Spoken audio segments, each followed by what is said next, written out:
It's going to be my first ever wild camp in the Peak District. Really excited about this, and a place I've wanted to come for a long time. Wow, it is windy today. As soon as we got up onto the plateau, it just came roaring in. Take a look at this for an absolutely epic location. This place is amazing. It's just such a different type of landscape.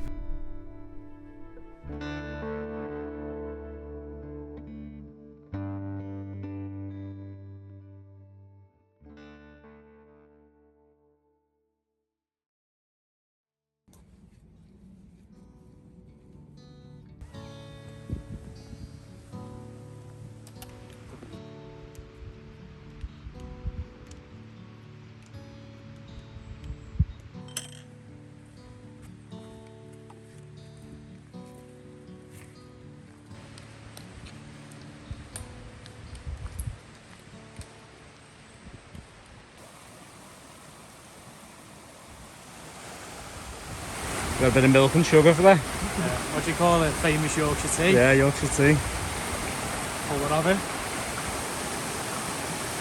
Perfectly safe to drink. Well, we'll find out tomorrow.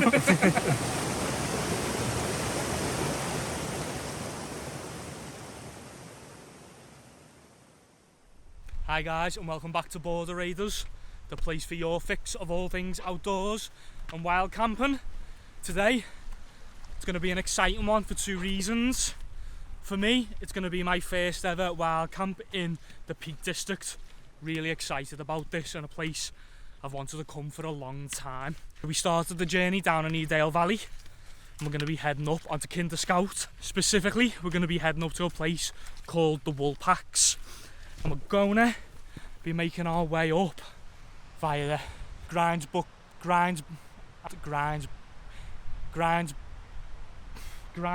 Clough.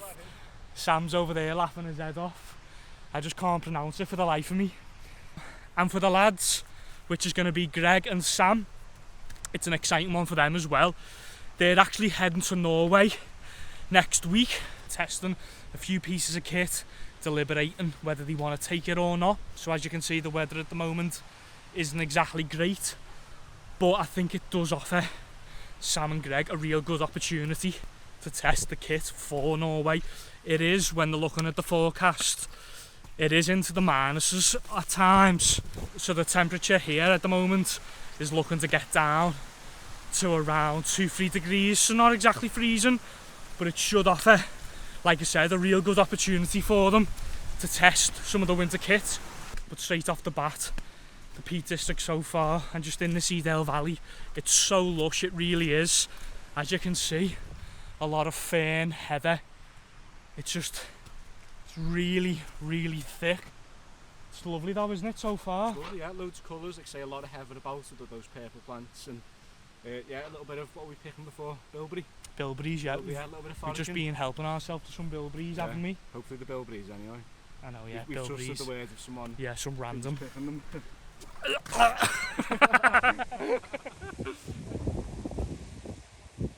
So the rain has just come in. And to be fair, we got a little bit lucky today because we were expecting this to be coming in all day. But for the first hour of the walk, we've had no rain, but it's really starting to come in now. So I'm going to get these waterproofs on and continue the walk.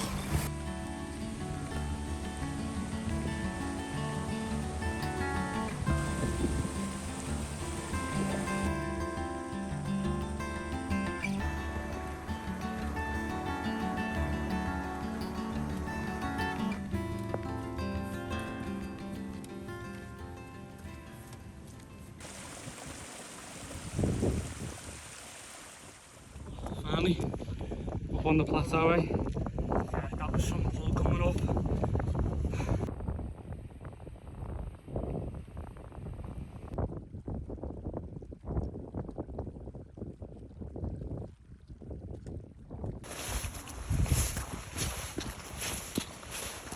Nice little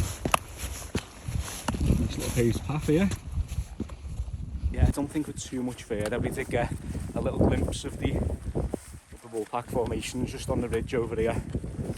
Rain is still coming down, does feel like it's calmed a little bit, but tell you what, the wind's really started to come in.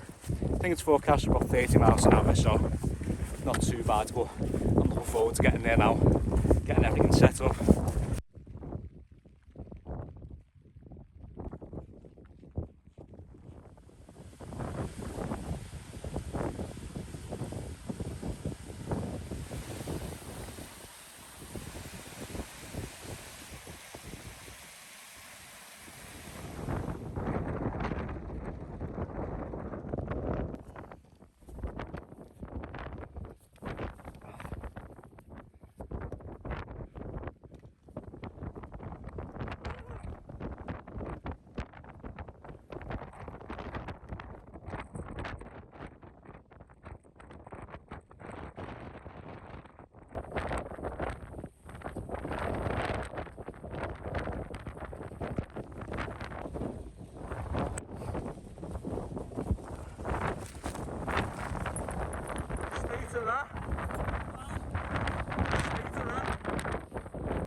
Right, so we're in the tent. Feels good being in here, nice and sheltered from that wind and rain. Wow, it is windy today. As soon as we got up onto the plateau, it just came roaring in. Obviously with us being a bit higher up and being exposed, just come absolutely battering in. We're in a slight divot where we've camped, so we've got a little bit of protection. Was a little bit of a struggle setting this up, to be honest. I'm not used to setting it up, it probably will take me a bit longer. But after a few camps, I'm sure I'll get used to that. But I have got one area of concern that I've noticed, and it's that this back section is really blowing in to the point where the outer is actually touching the inner, which I'm a little bit concerned. If it's going to be raining all night, I'm hoping it's not going to let any water in. I think it's because the ground I'm on isn't perfect, it's a little bit bumpy, and that back area is raised a little bit. I think that is what's causing it, but you know, it's not really good enough of an excuse, I think. I think when you know, as we all know, when you come out camping, you can't always get an ideal location, and I feel like your tent needs to adapt to that. You know, it's probably just a little bit of a downfall of the shape of the Bobcat with it having this large back panel, but I will hold off on judgment until I've spent the night in it and see if it causes me any issues. Something else I haven't noticed, and I've actually seen people mod this, is in the corners of the inner, there's actually a little hook where it attaches to the fly sheet. The hooks do seem to disconnect really easily, and you know, especially when you're setting up in winds, it was just blowing the hooks off. So I had to go around the corners of the tent and get that hook connected. I've seen people mod this where they just put a little bit of bungee onto the corners and just make sure it doesn't come off. Just a couple of initial observations. I'm still really impressed with this tent, and you know, I still need to take this on a good amount of camps until I've got a good idea of it, but yeah, still very impressed with it. How long have you been there, just sitting outside my tent, eh? Half an hour. Yeah, it looks lovely, mate. It's nice. Double cheeseburger. So happy. How's your pitch? How's the Gossamer doing so far? It's not in the window, Isn't it, no? no. You've got a massive boulder there protecting you, haven't you? Because that Gossamer, it's a bad problem until it starts folding it. So a little update. I know Sam's just give you one on his thoughts on the tent. I'm all in now at last. A little bit of a struggle getting it up in the wind, but it was a good test, and that's exactly why I've been using it over the last couple of weeks. The wind is coming in from the side. Ideally you'd want it facing either face first or arse end into the wind. On this occasion, the way the lands fell, it just wouldn't allow for it. But yeah, it's all gone up fine, and it's feeling really strong, and I'm really liking it again at the minute. Made a lot more effort this week to really manage getting in the tent and not trying to bring water. On the last vid, we got caught out a little bit. I haven't really, obviously, and I haven't been in that sort of environment for a long time. Basically last winter, early spring, and you lose your skills, don't you? Just a little bit of rusty in that regard on how to manage water. Got in the tent with the waterproofs on. Obviously it got in the tent and collected, and then you were just trying to manage that all night. But on this occasion, waterproofs off in the porch, got everything out, didn't bring any water in, as you can see.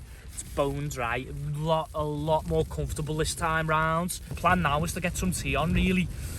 We're starving, and yeah, just get the body temperature raised up. As you can see outside as well, still a little bit moody, but the rain's largely gone off, which is a nice little blessing in the sky, so hopefully if we can have some tea, might give us a little bit of a window of opportunity to get out and just have a little tin together. So just off the back of last week and how easy it was and tasty, we've got one of these bowl pots again. This is a Thai red vegetable curry with brown rice, all in there. Just a case of boiling that up for 5 minutes in the pan. And then I've got some garlic and coriander and mini naan breads to go with it as well. Just going to fry them off in the pan, get them nice and warm, couple of minutes each side.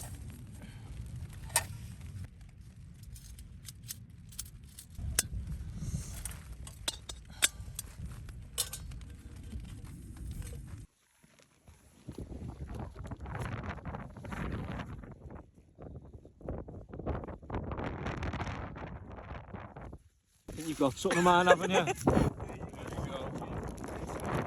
Tandoori yeah, down here. Oh, nice. Toast them up nice. It's nice if you put them on, go nice and soft and hot, and then you just cover them like that for a couple of minutes, and they go nice and soft and fluffy. Oh, it smells lovely as well, that. Yeah, you can smell it. The garlic and coriander. Gonna get them, got 3 to get through, and then the bowl pot's going in. No, lovely, lad. Oh yeah, I'm hungry now. Yeah. Let's enjoy. Oh yeah, it's still a bit blowy out. Oh nan, what's my name? Right, time to get some food on, and I've went for the bowl again. Me and Keith got right into these. They're so nice, just so easy and convenient.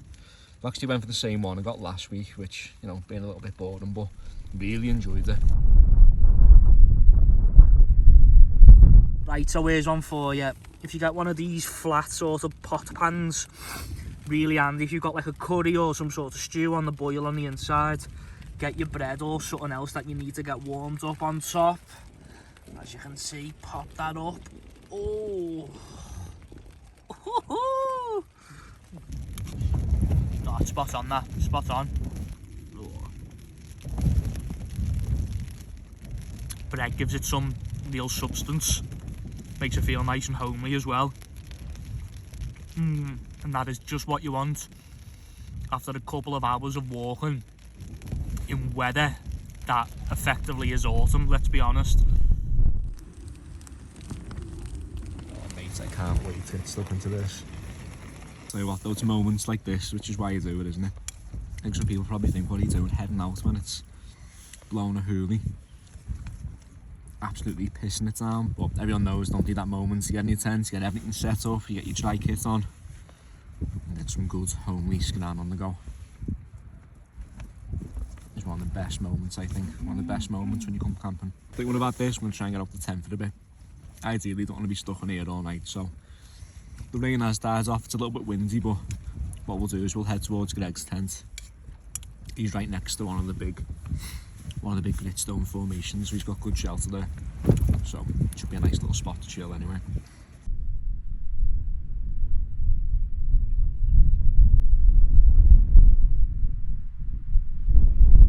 Take a look at this for an absolutely epic location and boulder field. You can see where obviously the hard rock remains and the soft soil has just been slowly, you know, it's getting washed out over the course of extremely long periods of time. The rock as well, where it's all smoothed off. Should imagine that's to do with like acidity of the water and things like that, but it's so unique. Some of these, you know, some of these rock, they look like the men that you see on Easter Island. The head figures, pretty confident. I don't think I can see it on camera, but up towards the top it looks like someone's got a tent just nestled against the side of one of these rocks. Probably got the same idea as Greg, get some shelter. But yeah, this is what a fantastic location this is. So unique, it's so different from sort of the locations that we're used to camping in, whether it be the Lake District or Snowdonia. I've never quite seen rock like this. Let's get back to camp, it's freezing. Oh. Nice evening, good sir. Nice summer, innit? Nice summer. nice mid-August camp. Freezing, isn't it? Yeah, that's cold. What are you going for? The Vault City triple fruited mango. Modern sour beer. No idea what that means. 6.2%. See, that to me, if like that was freezing cold, it sounds like a nice like slush, doesn't it? Or sort of. Let's give it a go. Sweet at first, and it goes quite like tart towards the end, a bit sour. That doesn't taste like a lot of the other stuff. I don't know how much of that you could have because it is very. I mean, look, it's mango. I think that's my issue with them, because every now and again I'll have one, but I'll have one or two. Yeah, Do you know that's what I mean? You can't drink it all night. It's not. I can't drink it all night. Say that when you first tried your first beer, though, really. Oh, it's sweet, that, isn't it? Yeah, it's sweet. Do you know what that almost? That reminds me a bit like a cider. I think so, yeah. Yeah, I think it's just because it's got those like, because it's got that fruit. That almost tastes a bit cidery to me. All the IPA people will be like, "What's cider? Watching in this review." No, it's not too bad, that is it? It's alright there. I mean, like I said, I don't know how much of that you could drink. It's Not a sweet, lot. yeah. It's You like couldn't. Too sweet, innit? This is Brewdog Silk Road, lychee and mango. Mango. Lychee and mango. That other Oh, that mango's meant to be in. Go on Easy then, get IPA. stuck in.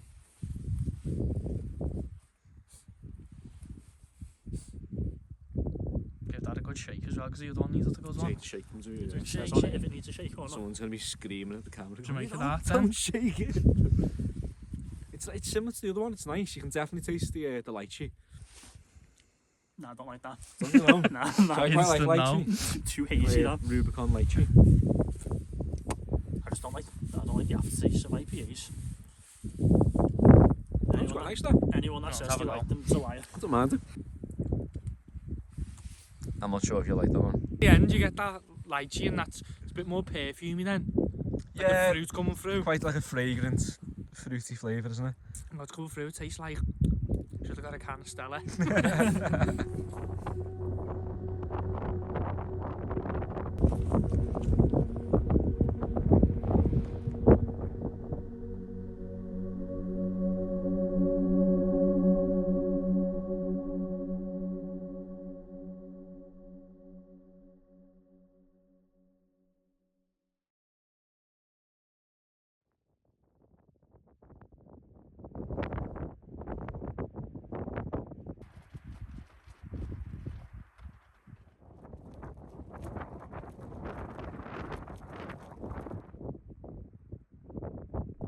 Right, so good morning guys, the day's broke at last, and with it, as you can see,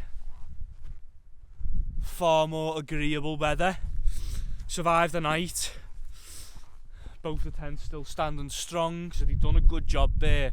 Didn't really rain last night, but there was a couple of moments when the winds picked up, but yeah, both tents have handled it perfectly fine. I know Greg said that the wind changed direction, so he wasn't basically being protected by that rock face, and he was getting buffeted a lot towards the head end of his tent. But he fancies himself a bit of an ultralighter, Greg, so I don't think, even if it was bad, he'd change his mind on taking that tent to Norway. That tent will be going to Norway come hell or high water. Sam's just applying some Compeed to his feet. Tried a new pair of boots on, a new pair of mammoots that he was considering taking to Norway next week. But Yeah, gave me a little bit of bother yesterday. I think I've left it a little bit too late to consider it for Norway. I'm going to take a few more trips for my feet to get used to it and to wear them in. But Yeah. this is why you come out, isn't it? Test your kit. yeah, that's it. That's why you come out and test your kit, especially ahead of either big trips or when you know the winter's starting to come in. So yeah, he's done the right thing, tested it.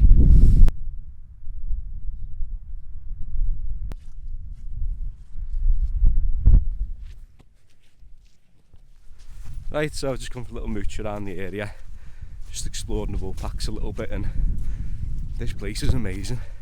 You know, obviously we do a lot of our camps in the Lake District, and this is just such a different type of landscape, really, really unique because of all these, you know, these gritstone formations, you know, really peculiar shapes. It's almost like watching clouds, where the more you look, the more sort of forms you see and faces in the rocks and characters. You know, it all looks sort of otherworldly to me. And I wouldn't look out a place on another planet, or, you know, on a sci-fi film. Somewhere we've been wanting to come for a while. We've said, yeah, we'll do a few Peak District camps, and we've finally been able to sort one. You know, this is only my second time being here. It's Keith's first time. It's obviously the first time as a channel that we've done a video here, but I think we'll definitely be coming here more often. Really looking forward to that as well, to be honest. Looking forward to that sort of journey. You know, when you start camping somewhere new and, you know, we don't know the area at all, so I think that's going to be a really enjoyable process, just, you know, starting to get some more knowledge about the area. If you could only choose one of the national parks in the UK to go for the rest of your life, couldn't go to any other one, what would you pick?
Right, so I'm just about to get a brew on in the porch, just obviously offers it a bit of protection, but a really nice little mod that I've made quite fast to the Blizzard 2 is to do with this front guy line.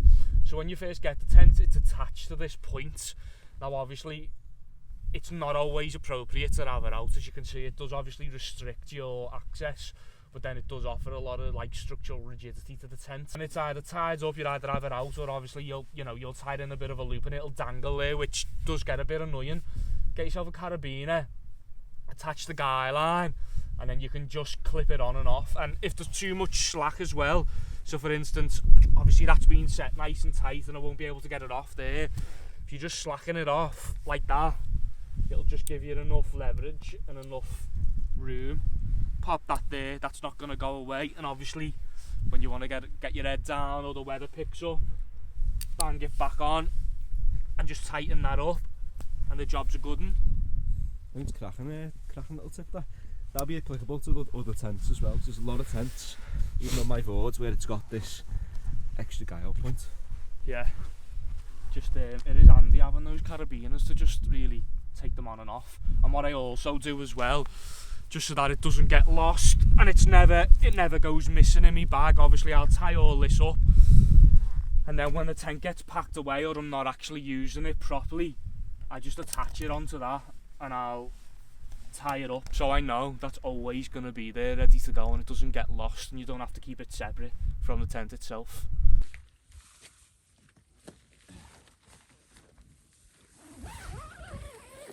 Have you found the Blizzard? And it's, how many nights have you done in this now? 5? I don't know if it's that many, maybe 3? 3, 4, but yeah, spot on again. Really good test getting it up yesterday, and the wind's coming in from the side. Pegged it all down and got the poles in, guys up, but yeah, spot on. Another solid, another really successful outing in the Blizzard, so looking forward to it. A lot more confidence going into winter, I think, after, you know, basically, well, we had a storm, didn't we? Yeah. Storm last week, and then on this one, that was another really good test, so yeah. I still want to see it in really strong winds. I'm really interested to see. Yeah. We've had a few comments on the previous video as well. I think that's what everyone's waiting for. Yeah. Give the people what they want. Yeah. But I mean, yesterday that must have been getting it potentially 15 miles an hour on the side. Yeah, easily. I think so. That's not bad, is it? That's a test in and of itself.